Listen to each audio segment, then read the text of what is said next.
नमस्कार, जय हिंद, वंदे मातरम। एक बार फिर से आपका बहुत बहुत स्वागत है हमारे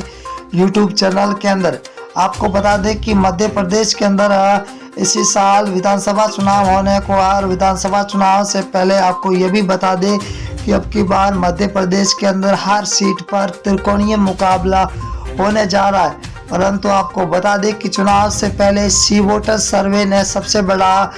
ओपिनियन पोल जारी कर दिया है। कई न्यूज एजेंसियों ने सबसे बड़ा अपडेट जारी कर दिया कि मध्य प्रदेश के अंदर विधानसभा चुनाव में अब की बार किसकी बनती हुई नजर आ रही है सरकार। सबसे बड़ी बात हम आपके बीच में लेकर आ चुके हैं कि अब की बार कमलनाथ और ज्योतिरादित्य सिंधिया और अरविंद केजरीवाल के बीच एक कड़ी टक्कर देखने को मिल सकती है। तो मध्य प्रदेश के अंदर त्रिकोणीय मुकाबले के अंदर किसकी बनेगी सरकार। सबसे बड़ा की बात करें तो भीड़ जिला है, जहां पर कुल 5 सीट है, जहां बीजेपी को 2, कांग्रेस को 3, तो यहाँ पर बीएसपी 0 पर है और अन्य के खाते में 0 सीट जाती हुई दिखाई दे रही है। अगर हम भोपाल जिले की बात करें तो कुल 7 सीटें है, 7 में से बीजेपी को 2, तो कांग्रेस के खाते में 5 सीटें जा रही है, तो बीएसपी को 0 सीट मिलती हुई दिखाई दे रही है। धार जिला की बात करें तो धार जिले के अंदर कुल 7 सीटें, 7 में से बीजेपी को 4, कांग्रेस को 3 और बीएसपी को यहाँ पर 0 सीट मिलती हुई दिखाई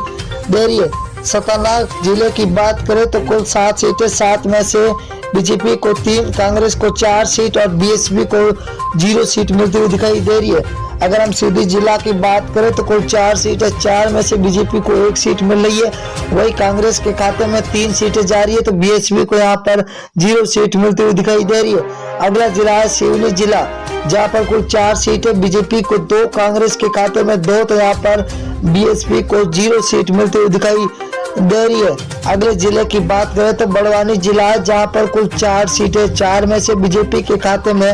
1 सीट जाती हुई दिखाई दे रही है, तो कांग्रेस को 3 सीट, वही बीएसपी के खाते में 1 सीट जा रही है, तो अन्य के खाते में 0 सीट मिलती हुई दिखाई दे रही है। अगर हम सागर जिले की बात करें तो 8 सीट है, जहां पर बीजेपी को 3, तो कांग्रेस के खाते में 5 सीट जा रही है, तो बीएसपी को यहाँ पर 0 सीट पर संतुष्ट होना पड़ रहा है। अगला जिला है शिवपुरी जिला, जहाँ पर कुल 5 सीटें, 5 में से बीजेपी को 4 सीटें मिल रही है, तो कांग्रेस के खाते में 3 सीट, वही बीएसपी को यहाँ पर 0 सीट मिल रही है, तो अन्य के खाते में भी 0 सीट। बैतूल जिला है, बैतूल जिले के अंदर कुल 5 सीटें, 5 में से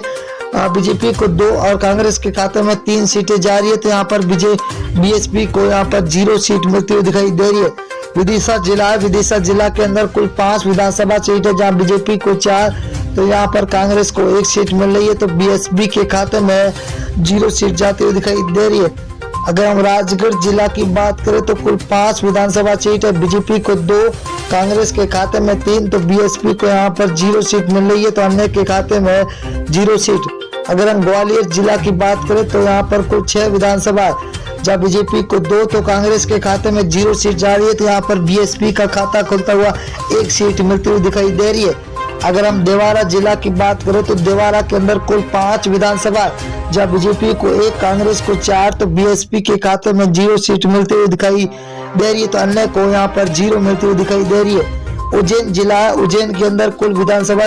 7 सीटें, जहाँ बीजेपी को 5, कांग्रेस को 2, तो बीएसपी के खाते में 0, तो अन्य के खाते में भी 0 सीट जाती हुई दिखाई दे रही है। अगर हम जबलपुर जिले की बात करें तो 8 विधानसभा सीट है, जहाँ बीजेपी को 3, कांग्रेस को 5, तो बीएसपी के खाते में 0 सीट मिल रही है, तो अन्य को भी यहाँ पर 0 सीट मिल रही है। अगर हम कटनी जिला की बात करें तो कटनी जिले के अंदर 4 विधानसभा, यहाँ पर बीजेपी और कांग्रेस को 2-2 सीटें मिलती हुई दिखाई दे रही है, तो बीएसपी और अन्य के खाते में 0 सीट मिलती हुई दिखाई दे रही है। इंदौर जिला की बात करें तो इंदौर जिले के अंदर कुल 9 विधानसभा, जहाँ बीजेपी को 3, कांग्रेस को 6, तो बीएसपी के खाते में 0 सीट जाती हुई दिखाई दे रही है। अगले जिले की ओर रुख करें तो छिंदवाड़ा जिला है, जहाँ पर कुल विधानसभा 7 सीटें है, जहाँ बीजेपी को 1, कांग्रेस के खाते में 6, तो बीएसपी को 0 सीट मिल रही है, तो अन्य के खाते में 0 सीट जाती हुई दिखाई दे रही है।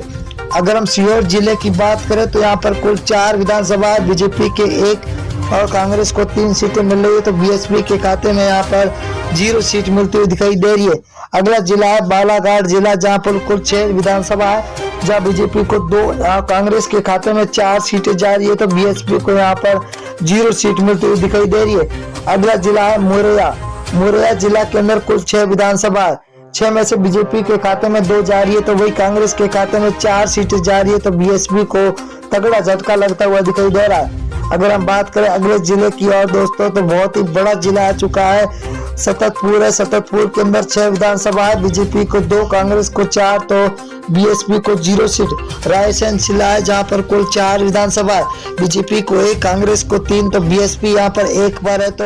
अन्य के खाते में भी 0 सीट।